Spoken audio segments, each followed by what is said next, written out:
Uncle की cycle. गर्मियों की छुट्टियां शुरू होते ही अली और हसन खुशी से निहाल हो गए। इनके वालिदैन ने इन्हें दादा अब्बू के गांव भेज दिया ताकि वो ताज़ा हवा में खेलें और गांव की खूबसूरती का लुत्फ उठाएं।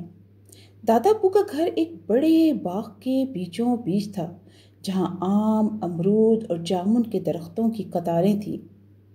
हर सुबह अली और हसन मुर्गियों के पीछे भागते, तालाब पर पत्थर उछालते और दादा अब्बू के साथ खेतों में जाते। जिंदगी कितनी मज़ेदार लग रही थी।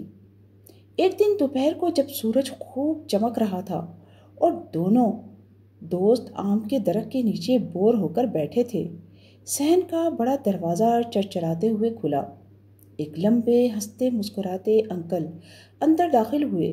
अंकल की साइकिल बिल्कुल नई, सुर्ख और काले रंग की थी, जैसे कि कहानियों में सुपर हीरोज की साइकिल होती है। अली और हसन की आंखें हैरत से फैल गईं। अंकल ने साइकिल बड़े प्यार से दरख्त के नीचे खड़ी की, घंटी बजाकर इसकी खूबसूरती को सराहा और दादा अब्बू के साथ बातों में मसरूफ हो गए। अली ने आहिस्ता से हसन की तरफ देखा। कितनी शानदार साइकिल है ना? हसन ने सर हिलाया। बस थोड़ा सा चलाएंगे, बस सिर्फ एक चक्कर। अली ने हिचकिचाते हुए इर्द गिर्द देखा, लेकिन अंकल से इजाज़त नहीं ली। हसन ने शौक़ी से कहा, हम बहुत एहतियात से चलाएंगे, किसी को पता भी नहीं चलेगा। दोनों दबे पांव साइकिल के पास गए। अली ने हैंडल संभाला और हसन ने पीछे बैठने की कोशिश की। अली ने जोर लगाया और साइकिल लड़खड़ाते हुए आगे बढ़ गई। शुरू में तो साइकिल काबू में रही। दोनों खुशी से कहके लगा रहे थे, मगर जैसे ही अली ने थोड़ा तेज चलाने की कोशिश की, साइकिल अचानक एक पत्थर से टकरा गई। साइकिल एक तरफ को झुकी और दोनों दोस्त जमीन पर गिर गए। साइकिल की घंटी टूट गई और हैंडल थोड़ा सा मुड़ गया। दोनों खौफजदा होकर खड़े हो गए।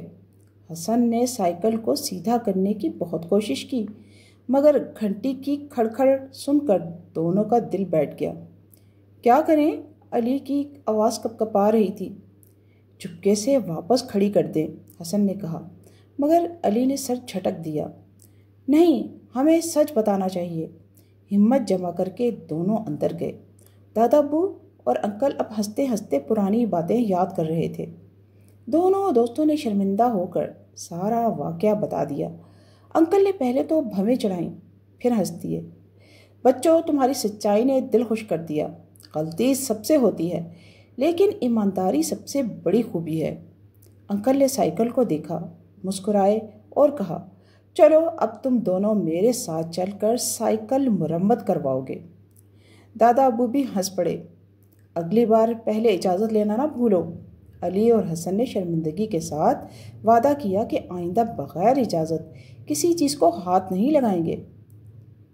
इस दिन अंकल ने इन्हें साइकिल चलाने का तरीका भी सिखा दिया और यूं वो दिन जो एक शरारत से शुरू हुआ था, दोस्ती और सीखने का खूबसूरत सबक बन गया।